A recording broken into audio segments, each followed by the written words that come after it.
Travels by Broomstick comes to you from South Wales, the land of the dragon. Oh, and sheep. We got lots of sheep. Welcome to all you good people out there in podcast land. So, let's get the broomstick out the garage, and off we go.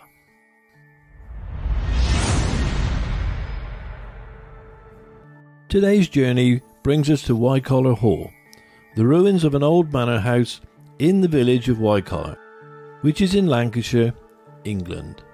The sleepy and picturesque village of Wycoller is just 4 miles from Colne and was once a thriving farming and handloom weaving community. The houses in the hamlet are over 350 years old. The once abandoned village is now a country park, and its increasing popularity with visitors led to the decision to ban cars from the village except for residents who live there and disabled badge holders. There are 2 main car parks situated at the edge of the village where visitors can park their cars and walk about a mile into Wycoller. As you walk, keep your eyes open for fairies. The woods around Wycoller are full of magic, and hidden in the trees are tiny, brightly coloured fairy doors. You will be surprised at how many you can find along this fairy door trail. It is absolutely beautiful and is so much fun. Also along the path you can see wish trees. These are small tree stumps with coins hammered in edge first, which is believed to have originated in superstition that the offering to nature would help cure illness or grant wishes. Once at the village, you will see all of the beautiful country cottages. An old dairy is now a cafe and craft shop, and also an art centre where you can buy a magical fairy door of your own, or have a bite to eat in the Victorian tea room. There is also a visitor centre, which is based inside the 16th century old barn. Here we were able to buy a guidebook that explained the history of the village, complete with old black and white photographs, and it's quite interesting. Before you get to the haunted Wycoller Hall, you must first cross the babbling Wycoller Beck, which flows through the village. The beck is crossed by many different bridges, the oldest being the Clam Bridge. The Clam Bridge is a listed monument and is over 1,000 years old. It's a simple stone slab which is believed to once been a standing stone. Another bridge is called the Clapper Bridge, or the Druids Bridge, as there was a legend which told that this bridge led to a grove where Druids practiced their strange rituals. Unfortunately, there is no sign of this mystical grove today, although the bridge certainly is quite magical. The bridge is made of 3 flat gritstone slabs that rest on top of 2 stone piers. One that is a round boulder and the other one is a thin pillar-shaped stone. It was built in the 18th century, and the bridge is very worn by the metal soles of the weavers' clogs over hundreds of years. And, although the Wycoller weavers have long since hung up their clogs, their footfall is part of the area's ancient handloom history.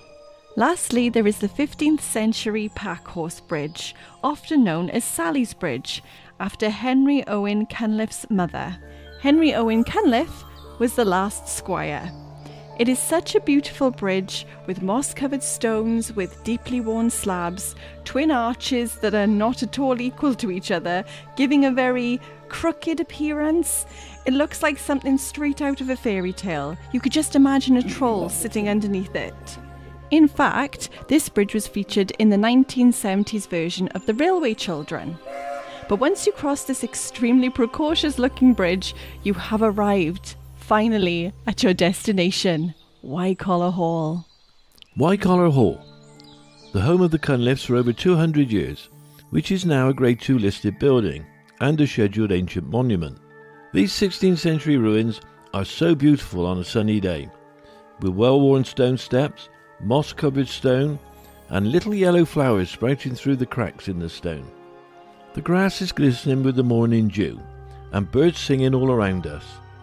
But at night, the hall looks extremely different, filled with dark shadows and hidden corners that seem to be waiting for unsuspecting victims to pass before them, before something sinister jumps out at you. The ruins look imposing and empty, filled with echoing moans. Is it just the wind, or is it the sound of the spirit? The hall is haunted, and the scene of a gruesome murder. During a dark and stormy night in January, when the moon was full, during the reign of King Charles II, the squire of the hall, Simon Cunliffe, and his hunt were pursuing a fox. Supposedly, the fox ran directly into Wycoller Hall to escape the hunt and its baying hounds. Absolutely terrified, the fox runs straight up the stairs and directly into the bedchamber of Simon Cunliffe's wife. The squire on his horse followed up the stairs after the fox, along with his bloodthirsty hounds. The hounds cornered the fox, attacking it. The squire, finding his wife upset and anguished at this awful scene, cursed her for her cowardice and raised his riding crop to strike her. But just before he could do so, she died of fright, collapsing on the bed. The squire's ghost is supposedly still seen once a year on that fateful night, returning to Wycoller Hall, dressed in the clothing of the early Stuart era, attired smartly for the hunt, the noise of his horse's hooves clattering across the bridge and up to the hall, ascending the now missing staircase, followed by the piercing screams of his wife's spirit as he returns on horseback the way he came, disappearing into the blackness of the night. Although it must be mentioned that another story tells of his wife being found in the arms of a lover, and on the squire's return from the hunt, and on discovering her infidelity, he murdered her in a jealous rage. The murdered woman herself is also said to haunt the hall, wearing a black silk dress. She stands by the large fireplace, gazing off into the distance.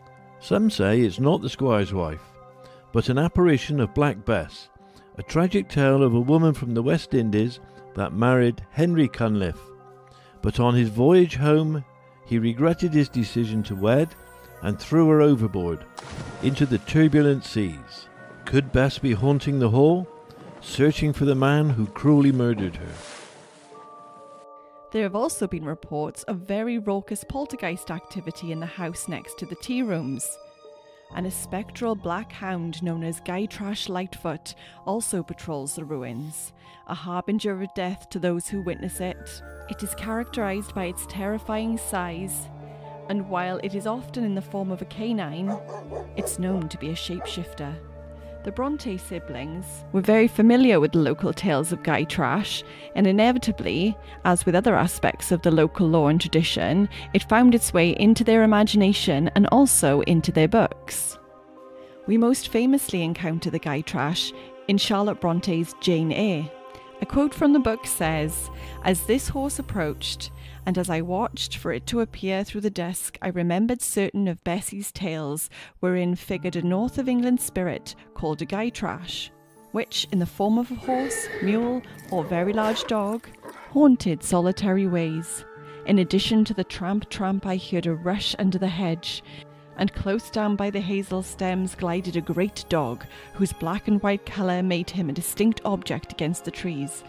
It was exactly one form of Bessie's Gytrash, a lion-like creature with long hair and huge head, with strange pretercanine eyes. The horse followed a tall steed. Nothing ever rode the Gytrash, it was always alone." So if you've read the book, obviously it turns out to be Rochester's huge dog Pilot rather than a spectral beast. But it's still spooky. Another haunting in Wycoller is a ghostly horse and cart, which has also been seen rattling down the street, the sounds of horses' hooves echoing along the ground when there is no real horses to be seen. The hall is most certainly a very interesting and beautiful place. It is said to have been the inspiration for Ferndean Manor in Charlotte Bronte's novel Jane Eyre. Apparently the Bronte sisters often walked the 7 or so miles across the moors from their home in Haworth. Charlotte Bronte describes Ferndean Manor as, and I quote, "The manor house of Ferndean was a building of considerable antiquity, moderate size and no architectural pretensions, deeply buried in a wood. I had heard of it before. Mr. Rochester often spoke of it, and sometimes went there. His father had purchased the estate for the sake of the game covers. He would have let the house, but could find no tenant, in consequence of its ineligible and insalubrious site.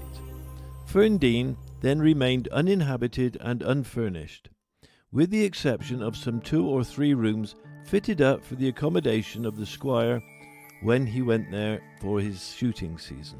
After the fire at Thornfield, Jane and Mr. Rochester moved to Ferndean Manor to begin their married life together. Some Bronte scholars have suggested that Charlotte took more than just a house inspiration from Wycoller. The owner of Ferndean, Mr. Rochester's father, is reminiscent of Henry Owen Cunliffe, Wycoller Hall's last squire, and another Cunliffe, Elizabeth, took the name Eyre when she married.